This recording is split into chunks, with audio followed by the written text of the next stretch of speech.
All right, let's get started. Welcome everybody to another Strategyzer Strat Chat session. Good morning, good afternoon, or good evening, wherever you are in the world. Today's topic, we're going to focus on startups versus big companies. Who will win the disruption war?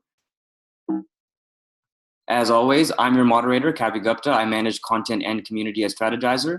Your host today is our ever present and consistent co-founder of Strategyzer, Alex Osterwalder, also co-author of best-selling books, Business Model Generation and Value Proposition Design. Our guest today is Steve Blank, collaborator and friend of Strategyzer, renowned thinker and professor. Of course, as most of the audience has now been already chiming in during the chat about lean startup and customer discovery. And of course, our good friend Henk, who will be illustrating the conversation today. If at any point you want to share comments or feedback or questions on what you're seeing and hearing in this webinar, as I said, you can put it into the chat box. You can also tweet us at Strategyzer and use the hashtag StratChat.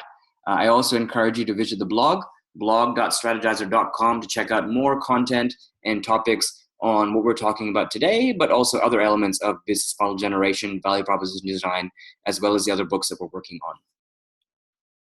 I do want to point out that our next book, The Invincible Company, is in the works. You may have seen it in newsletters, let alone on the blog. Again, it's about how game changers and visionaries continuously reinvent business models.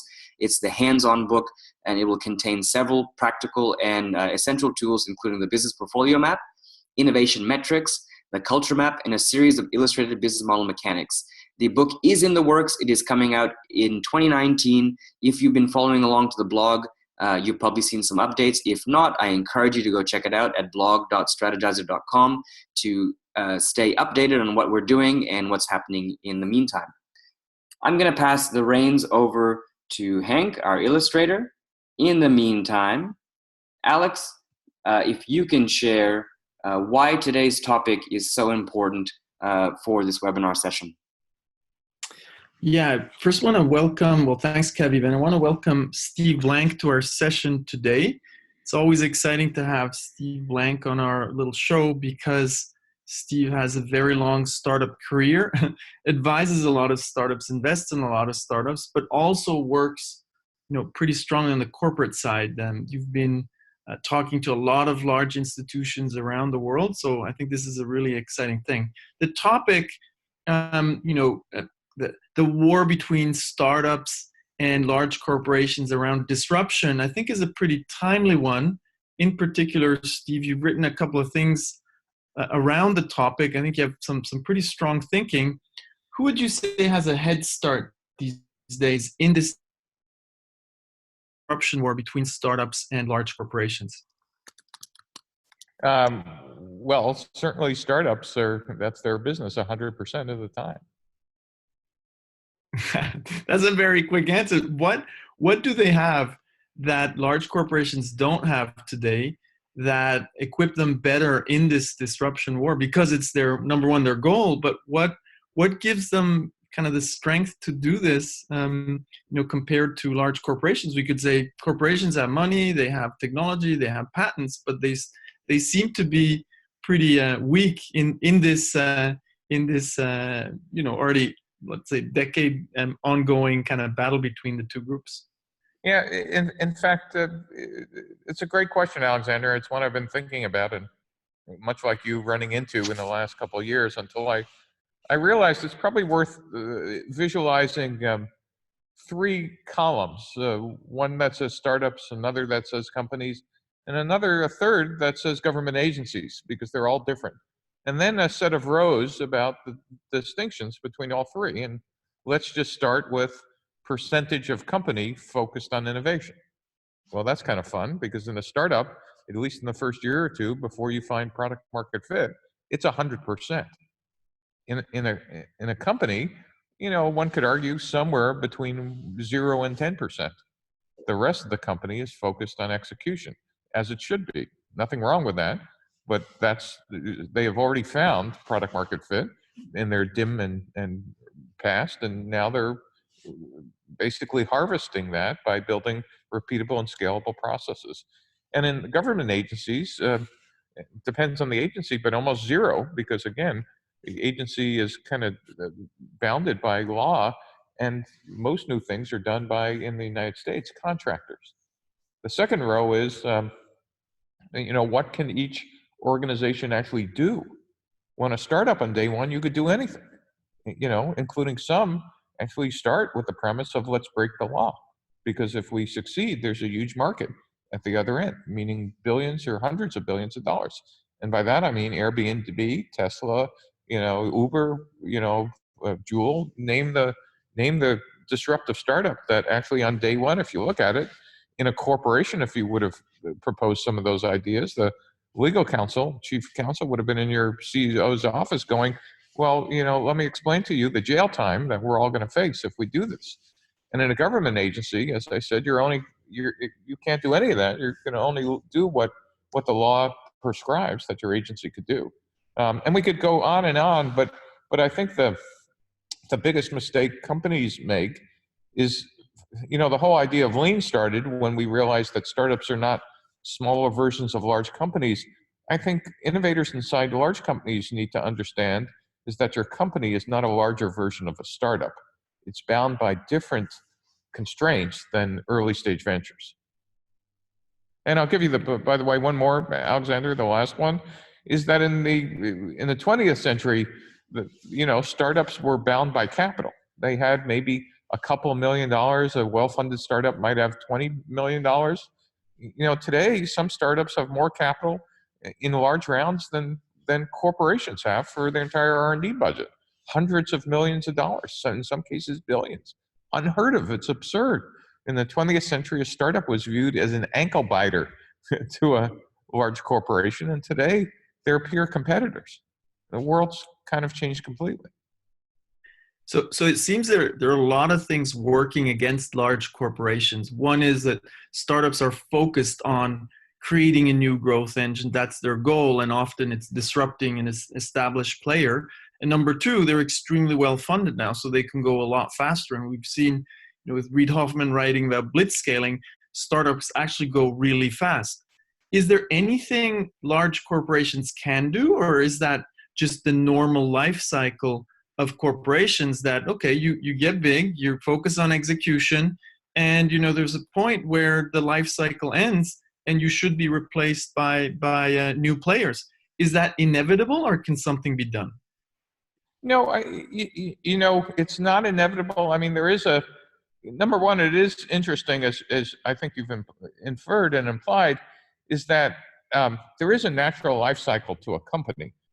But in the 20th century, I think Deloitte and McKinsey and others have kind of looked at this and said, the average life cycle of a public company was about 50 years. Nowadays, it's closer to 15 for a public company.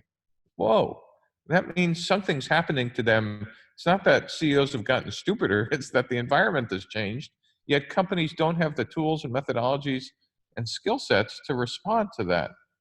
And just but there is a cookbook to kind of think about. One is that companies can actually figure out how to incentivize external resources to focus on disruption. Partnerships.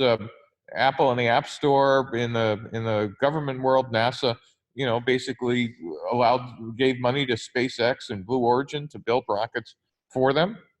And so, number one is incentivizing external resources. Number two is, you could acquire external innovators. The best example is Google buying Android. The risk here is a mismatch of culture and process and incentives almost always strangle the newly acquired innovation culture unless you're really careful about how you manage disruptive acquisitions. The third is a way to handle disruptive innovators, if you're a large company, is to rapidly copy those innovators, but use your business model to dominate. For example, Microsoft copied Netscape's web browser, but used its dominance of an operating system distribution channel to win. Or Google didn't come up with pay-per-click. It copied Overture's model and used its dominance in search to sell ads. The risk here for a large company is that if you copy without understanding deeply the customer problem, you could end up with solutions that kind of miss the target because you didn't quite understand what you were solving. And the fourth one is And this is the hardest, is innovate better than the disruptors. And that's extremely difficult for large companies because, as we found, and I think you've been writing about, Alexander, it's more of a culture process problem as it is a technology problem. As startups are born betting it all, and large organizations are executing and protecting the legacy. But successful examples are Apple and the iPhone, Amazon and web services, etc. Does that help? Oh, absolutely. Let me drill in on one of the topics that you mentioned, because I'm hearing that quite a bit from corporations around the world now. They're saying, oh, let's collaborate with startups. But you were already mentioning some of the challenges with that, the big corporation often strangling the young corporation with, all the energy. Have you seen this model work where startups and more established players can successfully collaborate and something can come out of that? And if yes, what would kind of the guidelines be to make such a thing actually work? So I do think both players have, something positive to bring to the table. Yeah, this goes all the way back to culture and leadership in a large company. One of the things I remind people is, large companies are run like they're large companies. They have, now handbooks of process and financial metrics and culture all built in, focused around execution. It's not that they hate innovation, but in fact, they recognize something that sometimes the innovators don't, that the light bills today are being paid by the people who are just turning the crank. The problem is that, and this has been written about, for 75 years, is that companies need to become ambidextrous. And this was a term coined about 50 years ago or 25 years ago. That is, they need to be able to chew gum and walk at the same time. They need to be able to execute, but also have an innovation culture in parallel, not as a substitute, but in parallel. In the 20th century, this was a nice to have. In the 21st century, this is like a requirement. The problem still remains, and why our life cycles of corporations are so short, is that companies are almost always run by what I call Horizon 1 executors. CEOs who are great at playing golf and understand sales and understand numbers and, managing to Wall Street and managing process and managing whatever. And this innovation stuff is, they might actually know the words, but they never came up through that culture. But that is what they're competing with. Think about it. In the 20th century, a competitor or a large corporation were their near peers or peers. Now they're dealing with disruptors who in the old days, it would have required years to come up with some technology disruption. Now disruptors can actually take off the shelf components and commodity components and come up with disruptions of business models. That's what's a little scary. What was your question? I like the conversation with you. We always go in the right direction, even if we might go left and right. I want to drill into what you said about culture at the ambidextrous organization. So this is the big challenge for corporations today, to create that innovation culture that startups actually have in terms of incentives, today also the financing. So maybe the question that could be interesting, in this context of the ambidextrous organization and creating that innovation kind of space, cultural space and metric space, what can large corporations learn from Silicon Valley and other startup hubs around the world that they don't have today in their innovation culture in the ambidextrous organization on the innovation side? It's a great question. And there are two things I see repeatedly, maybe three, and stop me when this gets off track again. Number one is, if you want to do something disruptive, it cannot, absolutely cannot sit inside an existing operating division or functional organization. That is, I want to distinguish between incremental innovation, Horizon 1, or adjacent innovation, Horizon 2, as McKinsey would have labeled it. But if you truly want disruptive stuff, it at least cannot start inside. Why? Because we've seen it all the time. Oh, the company runs into a crunch near the end of a quarter. Let's take those people off. Or, gee, they're only working 20% on time. And, oh, no, we really don't have the budget for this. So if you're really not committed to this, shouldn't do it at all. Just do Horizon 1 and 2 innovation. That's number one. Number two, though, the corollary to this is that if we just put these people in an internal incubator or accelerator, we're also going to fail. Because what we've done is created innovation theater. What we haven't created is what we call an innovation pipeline, an end-to-end process that really is the ambidextrous part.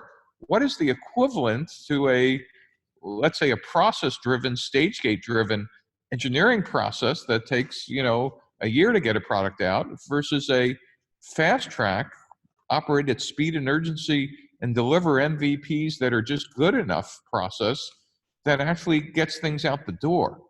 Right now, we seem to confuse innovation with, look at this neat demo, like a startup, but forgetting we need to connect it to delivery. How does this get to a customer? And typically innovation teams kind of don't want to have those political battles on day one.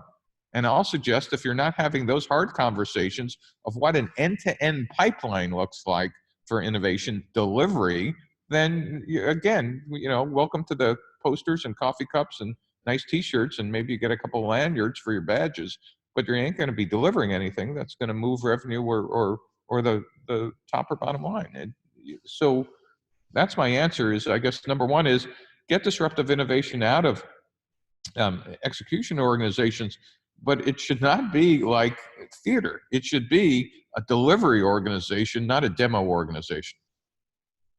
I like that point because you're mentioning, this aspect that a lot of corporations often maybe copy the part of the startup world that is the least impactful.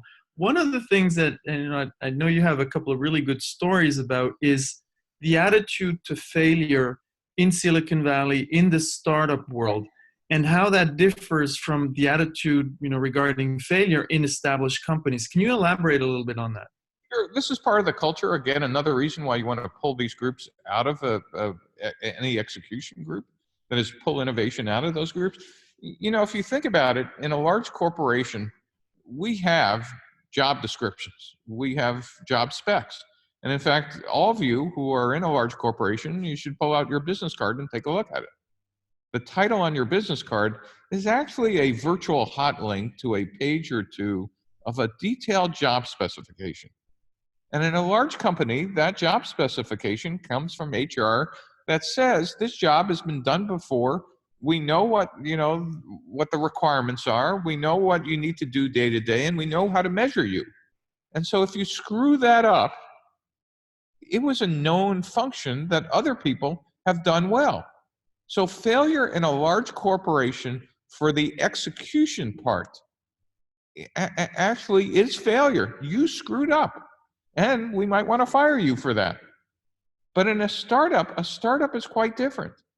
There is no job spec. All we have on day one is a series of untested hypotheses. We're just effing guessing on day one. And so we tend to think in a startup that failure is not failure. Failure is actually learning and discovery. We're doing hypothesis testing. We're taking every part of the business model canvas that you've built and basically said, let's run experiments here. And you know what? Just like in the lab, we're going to get some data, derive some insight, and either do one of three things to that hypothesis. We're going to validate it, invalidate it, or modify it based on the data. And so that's a very different mindset than the execution mindset in the rest of the company. And not understanding that distinction is, the first time I remember I went into unnamed large company, set up one of these groups, and the CFO came in and said, well, we're your first year, OKRs and KPIs. And you kind of went, we're still trying to figure out what planet we're on. And so you need a different set of measurement tools, and you need a different culture, understanding that one group is doing execution of the business model and the other group is searching for a business model. One thing I'd like to drill on is when we talk about failure, I remember you mentioned in the past once that in Silicon Valley, failure is seen as experience, right? Which is quite the contrary of what we have in large organizations. I'm sorry, Alexander. There was one great question. I wanted to go back. I'm reading the comment stream. Someone asked, why can't an incubator be part of the innovation pipeline? And I just want to point out, the incubator is part of your innovation pipeline. It is the kind of center of it. But unless you have the connective tissue for all the way from sourcing innovation to delivering it outside the building, whether it's an incubator or a pipeline, if it doesn't have that goes into and goes out to, you really haven't built anything productive. You've done the fun, and it's like eating the filling out of the cupcake without eating the rest of the cake. Does that make it's sense? that connectivity again, yeah. The fact that we have a lot of activity, right? Right. It's don't confuse motion with action. Remember, in a company, the goal is to deliver stuff that people want to buy or use or engage or something. The goal is not for you to demo a lot of cool stuff.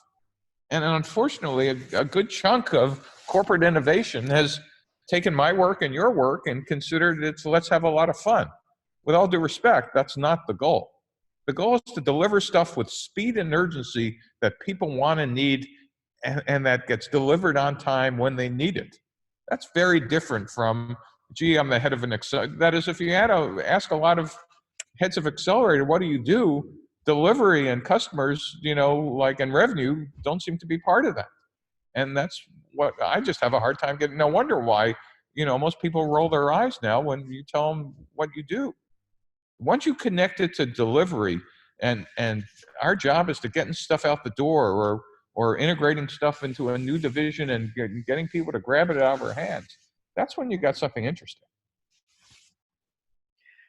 I want to go to one aspect that I think is interesting here, talking about these activities, how they're connected, but also that innovation and entrepreneurship is more and more a profession. Is not just business as usual, right? It's not something, hey, Friday afternoon, spend a little bit of time on innovation, as if it wasn't a serious kind of activity or function like finance, marketing, etc.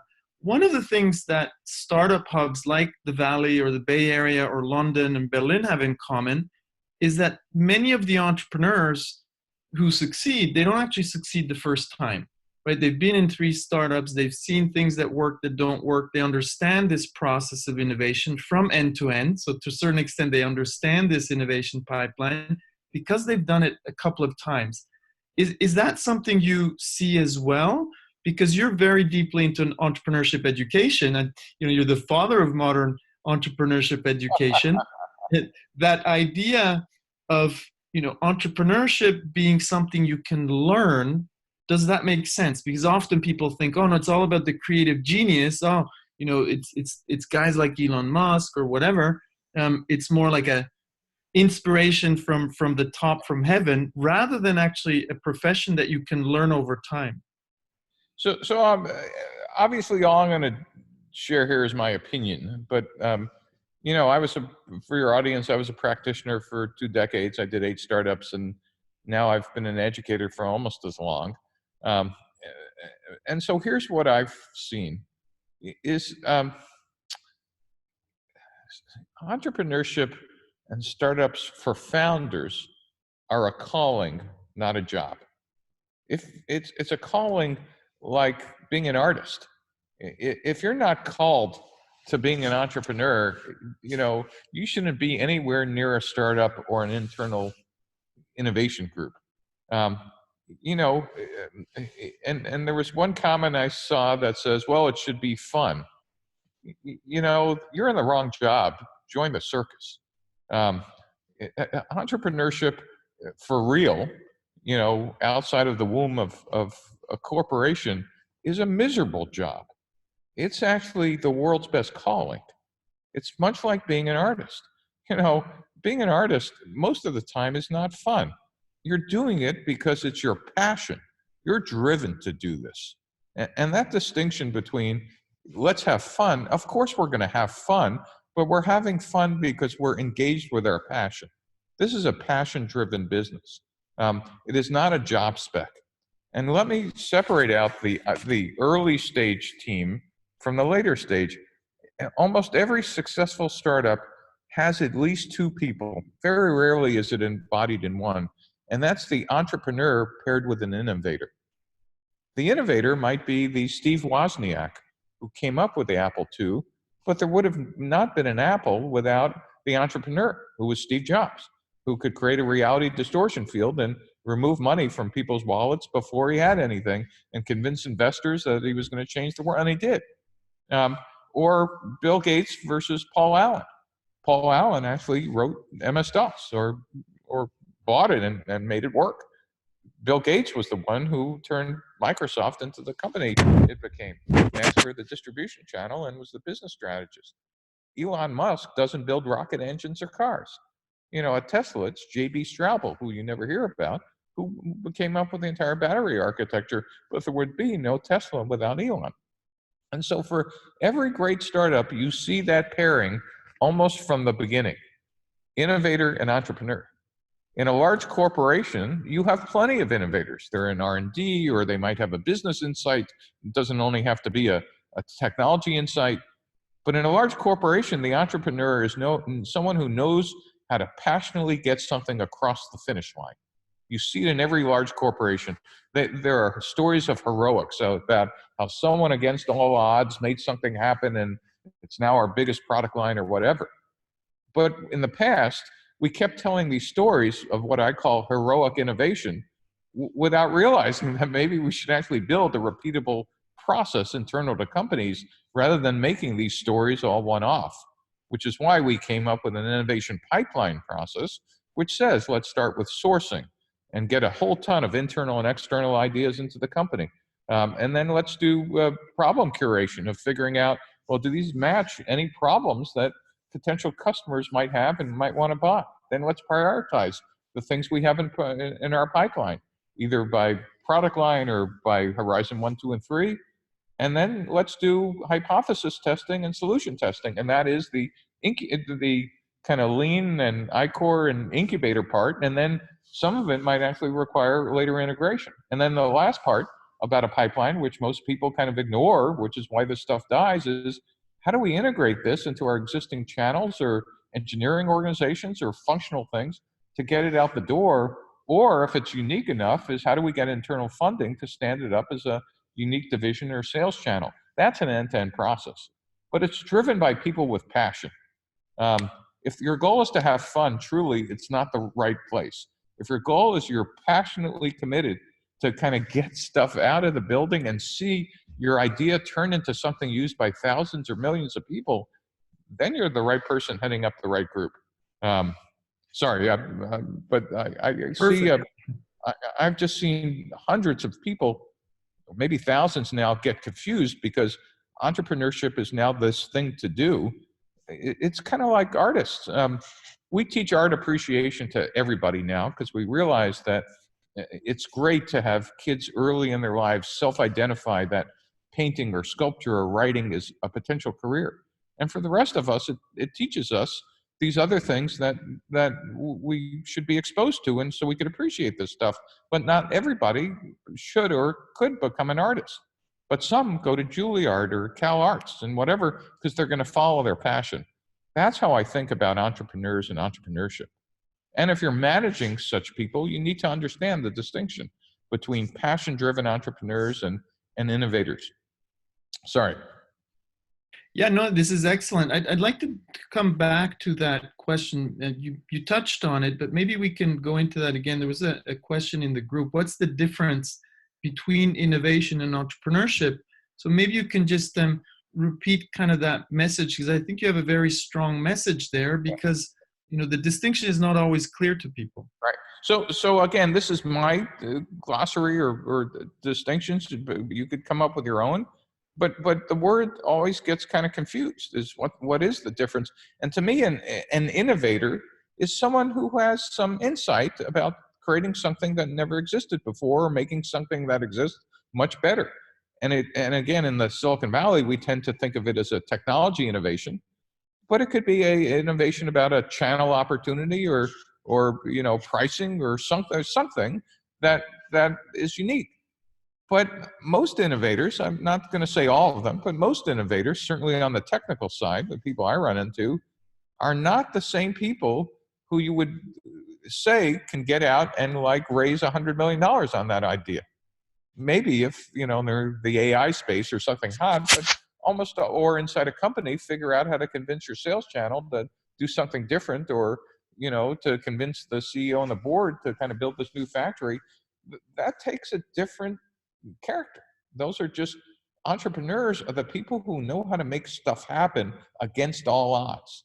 That's not the same as an innovator. As I said, it could be the same person, but looking for it in the same person makes that Venn diagram very small.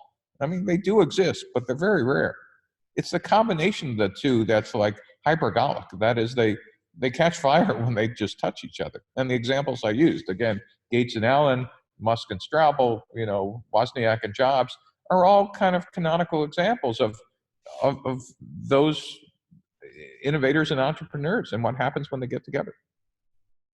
So today, a lot of the disruptions, to go back to kind of the theme of today's webinar, come from entrepreneurs and startups. And you were mentioning this, drive and passion and going the extra length. Is it even imaginable that we have corporate entrepreneurs inside companies on a salary that get to the same kind of results? It's an interesting question that I've discussed with a couple of people. But could we have a different type of entrepreneur? Because obviously doing this with venture money or doing it on a salary is very different. Can those two exist, or is this something that can only happen really outside of the large corporation world? Well, it certainly could exist inside of a large company, but in a different way. Let's go back to, we've been talking about all the negative things that companies are at a disadvantage, et cetera. But companies are also at a huge advantage when they figure out how to embrace innovation in both strategy and tactical ops and getting a pipeline going. Somebody mentioned today's strategy blog post. I don't know if your readers read it, but it was a observation about Spotify, who decided that that all of a sudden they've been looking at the world a little incorrectly, that they shouldn't just be aggregating music, because the kind of the record companies or record labels kind of have a lock on distribution, and they basically have to pay a tax every year. That maybe their additional business model should be monetizing podcasts. That, both of them are audio, and nowadays on mobile devices, people listen to podcasts as much or more as they listen to music. And Spotify's insight is, well, wait a minute, it's just bits, except one doesn't have a gatekeeper. Why don't we kind of try to become the dominant player in monetizing podcasts? And we could use our same tools and technology to do that. That's an amazing example of a large company using its internal resources to just kind of pivot to an adjacent market and say, we already own like tens of millions of users who are paying us for music. Why don't we just get them over to podcasts? Again, Apple using its existing channel. There was nothing similar between buying a phone and buying a computer, but they had this massive channel. They had brand loyalty. I mean, you go through the list of things they had, but it was a major pivot for a company, but they were able to use their resources in a way that then their manufacturing resources, supply chain resources. I see large companies having advantages, but they need to take advantage of the advantages. And this goes back to leadership. If leadership is just interested in fending off, at least in the United States, activist investors, spending money on stock buybacks, which I think should be a criminal activity, and execution, and spent at least 10% of their kind of brain power on figuring about innovation, companies would last much longer. I like that idea of turning that into a criminal activity, the share buyback remaining. Well, I want to hand over very quickly to Kavi to see if there are any questions from the audience that stand out. Kavi, anything you would want to highlight? I do want to pick on just ending of what you just said there.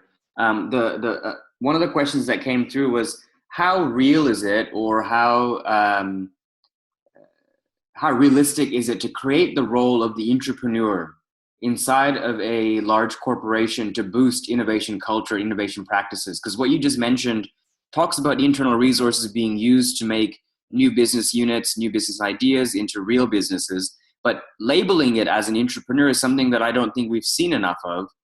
Does that make it more tangible, more possible? I think I think there's a difference between giving things labels and building teams. And maybe we need to give them labels to do that. But I want to focus on what the point of the label is. The point of the label is to understand that almost every great product or service, whether it's in a startup or not, starts with step one. Is there an innovator? Period. Is there an innovation? Again, technology, business, insight, something.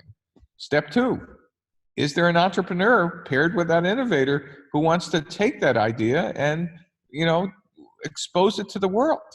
So that's step two. Step three is there a process that's built end to end that helps either startups or companies deliver that product or service?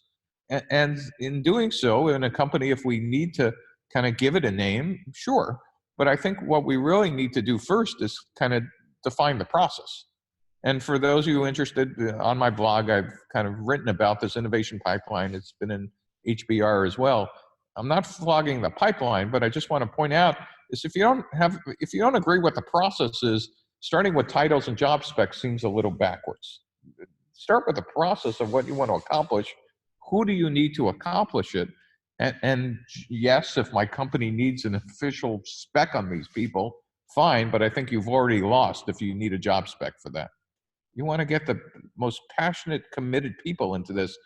This should not be I'm assigned to an innovation group with the title. This should be I'm fighting to get into an innovation group because holy cow, this is the most exciting thing I think I could do with my time in this company.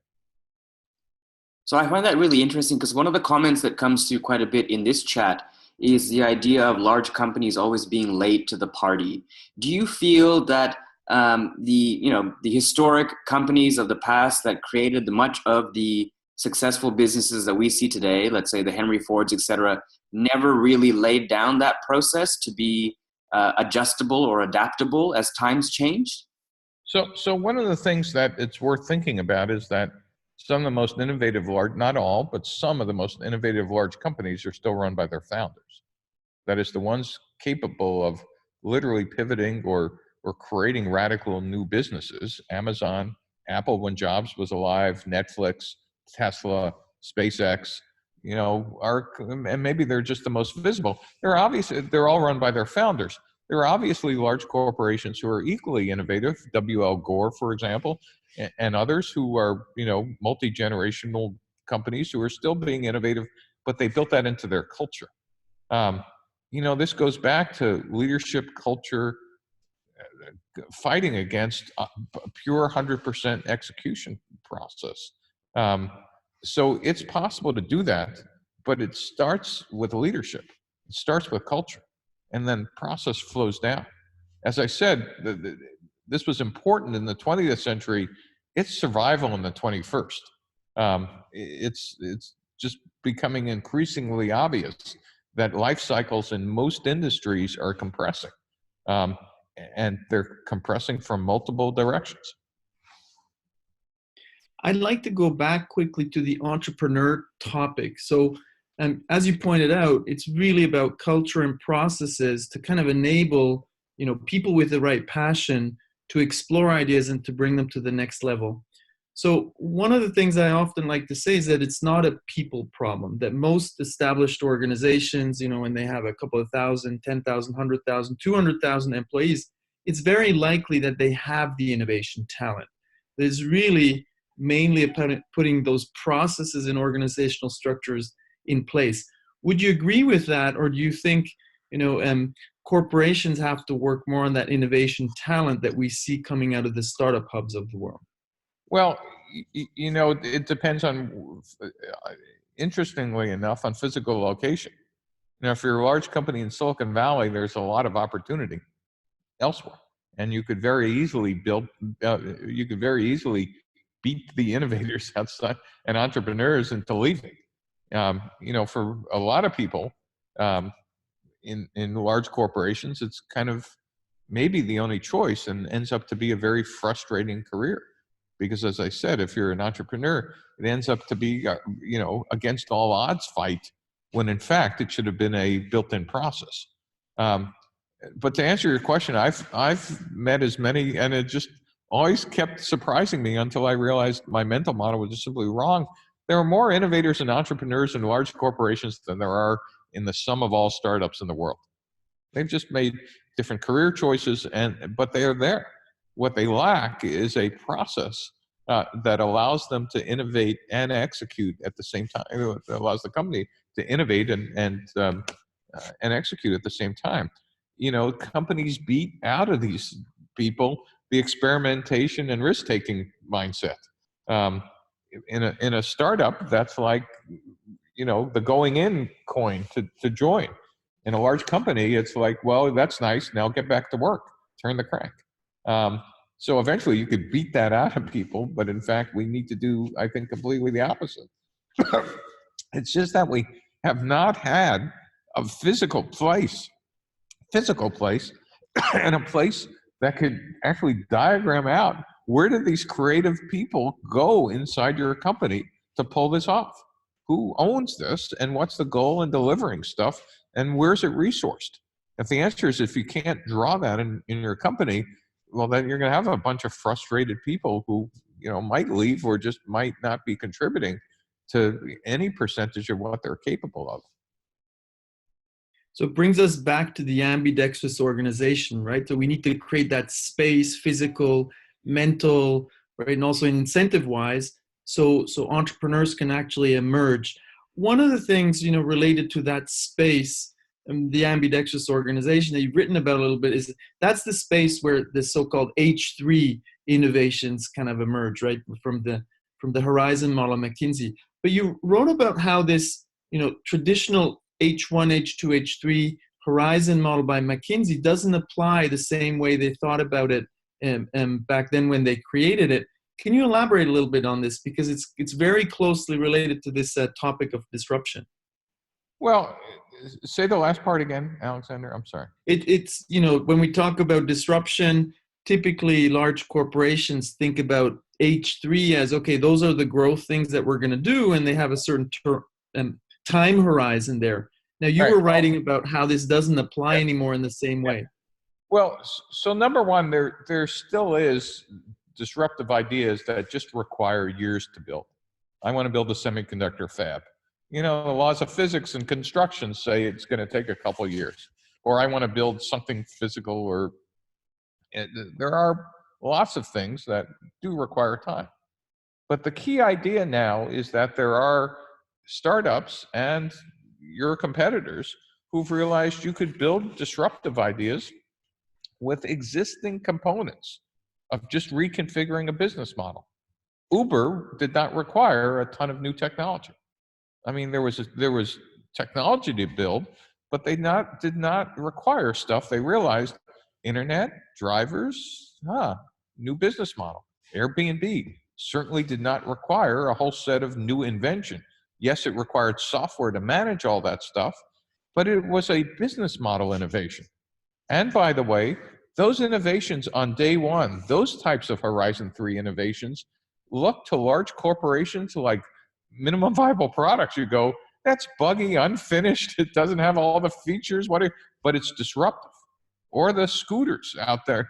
Oh, they're leaving all the scooters around and cities hate them. And yes, but they're now billion-dollar market cap opportunities, because good enough and disruptive is very different from, gee, I got 100,000 customers. I can't ship this thing. It didn't pass the QA and the policy meeting and the strategy committee and the whatever. Where meanwhile, other people are just throwing stuff out and in fact refactoring it when it finds, and if it finds, product market fit in the field. Those are very different strategies. And again, it makes companies incredibly nervous. The problem is that the people who are implementing those disruptive strategies, building disruption out of Horizon 1 existing tools, are not the incumbents, they're the attackers. They have nothing to lose. They have no legacy to support. They have no infrastructure to support. More importantly, they have no customers or brand to worry about. Legal will say, you can't do that, our brand. Well, I don't know how many times I've heard that. Well, lots of ways to get around that, but the minute you start having that conversation, you already realize that this company doesn't have a fast track innovation pipeline where the focus is speed and urgency and rapid delivery. Does that answer your question? Absolutely. Well, one of the things I'd like to go into is entrepreneurship education, entrepreneurs on the startup side, but also on the corporate side. So after your entrepreneurial career, having done it yourself, you've been now almost for as much time, you've educated entrepreneurs starting in the Bay Area, and then you kind of changed entrepreneurship education around the world. What would you say were the key things that you started to understand after two decades of entrepreneurship education? What are the most important things that we need to teach entrepreneurs either in the startup world or in the corporate world as corporate entrepreneurs? So when I started teaching at first Berkeley and the business school and Stanford and the engineering school, and now Columbia University in New York as well, the capstone class for innovation entrepreneurship in every university, not just these, that is the top class you could take, was how to write a business plan. And if you've been a practitioner, no business plan survives first contact with customers. Yet we were teaching that was how you built a startup, and that you wrote the plan, and there was the 5-year forecast, and back then they all said $100 million in year 5, and in the corporations the same thing. And yet that's not how the world worked. That's how academia worked, but most of that was being taught by people who actually never did it. And again, the schools I mentioned were smart enough to start hiring adjuncts, that is people who've actually done it, as a complement to the world-class academic faculty they had. And my insight was that we were teaching the wrong stuff. It's not that we don't need a plan. Don't get me wrong. Of course you need in a company an operating plan, and a startup ultimately a business plan. But we were writing plans without actually doing any planning. There is no possible way that sitting in your office you could pre-compute customer needs and desires. I mean, just computationally impossible. And so I came up with this line: there are no facts in the building, so get the hell outside. And that became one of the core parts of customer discovery and customer development. And so the classes that have now kind of been adopted are, number one, they're team-based. Most startups are not run by one person for the rest of their lives. There's a team. 2 is they're experiential. Students get out of the building and talk to customers and regulators and partners, et cetera. And 3 is they're built around hypothesis testing of your business model canvas. Well, you think these are the customers? Well, let's run some experiments to find out. You think these are the 10 features they're going to want for the value prop? Let's build minimum viable products every week in the class and go test that. And in the classes I teach that have now been adopted by the National Science Foundation, National Institute of Health in the US, portions of the US government, these teams talk to over 100, sometimes 150 customers in 10 weeks. And they build a minimum viable product every week. And I figured if students could do that, well, they're taking a full course load, this could be the core of what we call that innovation pipeline inside of a company. Again, surround that with innovation sourcing and prioritization and problem curation, and then actually figuring out how to integrate this stuff and with the rest of the organization. But we've seen this work well. And these classes are called, when they're taught for the government, they're called I-Core for Innovation Core. And when they're taught in universities, they're called the Lean Launchpad. So one of the things that you're pointing to is that this is experiential. You learn through experience. You have to do this to get better at this. And one of the frustrating things I've seen in corporations that, we get teams, we accompany them for one project, then they go back to the execution engine and we get a new team. So it's almost like working constantly with amateurs, not because people are not smart, but they haven't, accumulated enough experience with this kind of process, which is very different from the execution process. Is that something you see as well in other corporations, that we don't really have professional innovators or entrepreneurs, because this hasn't yet emerged enough on the radar of senior leaders to say, no, we need to invest a lot more in these types of people so they can become professional entrepreneurs, professional innovators inside corporations. Yeah, again, though, I would maybe quibble with the word professional. I think maybe the word successful might be a better shot. That is, we want to build a cadre of successful innovators and entrepreneurs that are not afraid to experiment and learn and discover. And this goes back to this culture of failure. You know, we have a special word for a failed entrepreneur in Silicon Valley. You know what that is? the experience. Experience, right? Try that in a large corporation. And in Silicon Valley, if you've had an honest failure, you know, when you have coffee with your friend, you know, right after the failure, first thing they ask you is, so what's your next startup? You know, in some companies, it's like, have you updated your resume is the thing that gets asked. And so, you know, we need to make sure that, that we have a culture that supports successful innovation and entrepreneurship. And by successful, it's not just did you deliver something at speed and urgency, is that did you rapidly gather enough evidence to kill it? And by the way, that's the other problem inside of companies is what, you know, I see a lot is zombie projects that never die because there are no internal metrics and there is no, and there is no kind of kudos to being able to shut down your own projects because you're afraid you'll never get another chance at it. When you have, again, this ambidextrous organization where the culture and pipeline process is very different from the stage gate and execution process, you will build up a cadre of, you know, successful and creative innovators and entrepreneurs that flock to that part of the organization, again, in a company, though, with the goal of turning stuff out that matters at speed. And by the way, I just want to go back to that this pipeline I'm describing for Horizon 3 can also be implemented inside the Horizon 1 and 2 organizations. It just has very different focus inside those organizations. Inside those functional or P&L organizations, these pipelines become very tactical and very focused on, you know, incremental revenue gains for quarterly stuff, but it's the same process, just different culture, different focus. One's a tactical pipeline, the other's a strategic pipeline. So we were kind of distinguishing between startups and, you know, large established corporations. Alex, if I could, somebody just asked a great question I want to get to for a second. It says, oh, for sure, yeah, go ahead. Innovators and entrepreneurs move between startups and big companies, or are they not the same people? Excellent. I think that was an excellent question. And I'm going to say this not as a, please don't take this as a pejorative. In a large company, if you think you're doing a startup, you're wrong. You're doing a type of innovation, but you're still in a place where the lights aren't going to go out if you don't succeed. And you're still going to be able to pay your mortgage and put your kids through school if your idea fails. And by the way, when the toilets stop up and your, you know, best engineer quits, somebody's going to unstop that toilet for you, or, you know, like you'll get another engineer. A startup is basically, you know, like a year and a half of terror. There's a gun to your head, which is burn rate, and that if you don't like find product market fit or you don't raise the next round, you're out of business. And so in a company, that kind of,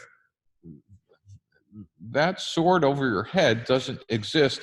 And I'll contend it changes the nature and motivation and certainly the amount of risk you're willing to take, because the alternative is staring you in the face. And again, I'm not suggesting one is better than the other. I'm just trying to comment that as much as you're trying to emulate that in a large company, it just doesn't exist. Does that, I just wanted to. Excellent. No, that's perfect. I want to wrap up with the last question, because we were kind of distinguishing between, you know, startups and large corporations, but the big part of the economy around the world are, you know, small and medium-sized companies. So how can small and medium-sized companies deal with this topic? Well, Alexander, I just think that the work you've done with a business model canvas is just fundamental and foundational to anything from, people running a corner grocery store to a small business to anything else. And this, addition of customer development and agile engineering on top of it, the sum of the three, which we call lean.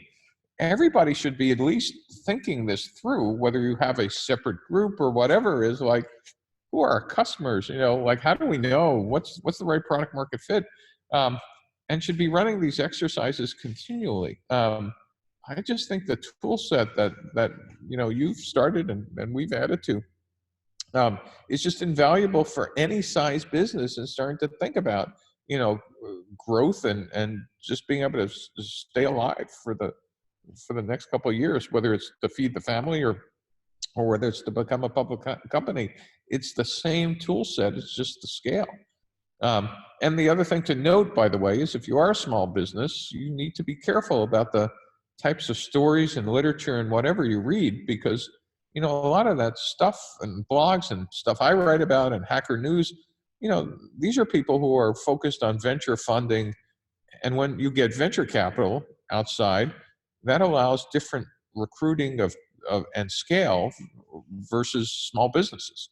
And so be careful that you're not trying to compare apples and oranges. I will actually end with this comment that you made about the tool set, right? We've been inspired together with you by your work.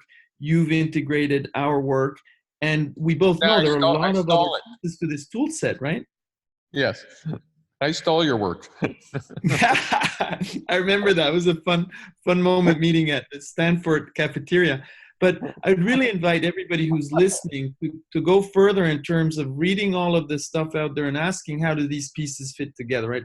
Rita McGrath's work, Roger Martin's work, and how these things together actually give us the toolbox as a startup or as a corporation of how to innovate a bit more creatively. I'm going to hand over to Kavi to wrap it up. And I already want to thank Steve for this wonderful chat. It's always, the hour always flies. I have, questions for another 10 hours, but I guess that will be for the next time we meet in the Bay Area. Thank you, Steve. Thank you, Alex. Steve, I do want to ask you one last question. On a scale of 1 to 10, 1 being terribly unoptimistic to 10 being fantastically optimistic, where do you rate yourself in seeing these many different types of experiments turning into more consistently large organizations that can really realize the potential of the types of businesses they're trying to run? I'm sorry, Kavi. Optimistic on what? On the ability of all these different types of experiments that are taking place that you're seeing in the conversation that we've had in terms of startups and types of disruptors and innovators. How optimistic are you that they can actually become consistently large businesses over time, as opposed to, let's say, the handful of very large corporations that we see today, like the Amazons, the Facebooks, that have made some go at it? Well, I think this is back to Schumpeter and creative destruction. I mean, I think at least in a capitalist system, as long as we have capital pouring in and liquidity for new things on the other side, there'll always be an engine of creative destruction, and that in a positive sense. I think we're going to continue to see that. So the answer is yes. As long as that system's still in place, I'm optimistic. Awesome. Thank you very much, Steve. Alex, thank you very much for hosting. Hank, thank you very much for illustrating and keeping the visual facilitation going. To everybody else who is listening or watching still, we will provide a recording of this session within 24 hours straight to your inbox. We'll also point you to a few different links about today's conversation as well. From there, I think I'm going to sign out. Good night for those of you who are on my side of the world. Good morning and good evening to those of you who are on the other side of the world. Thank you very much for joining us today. Bye.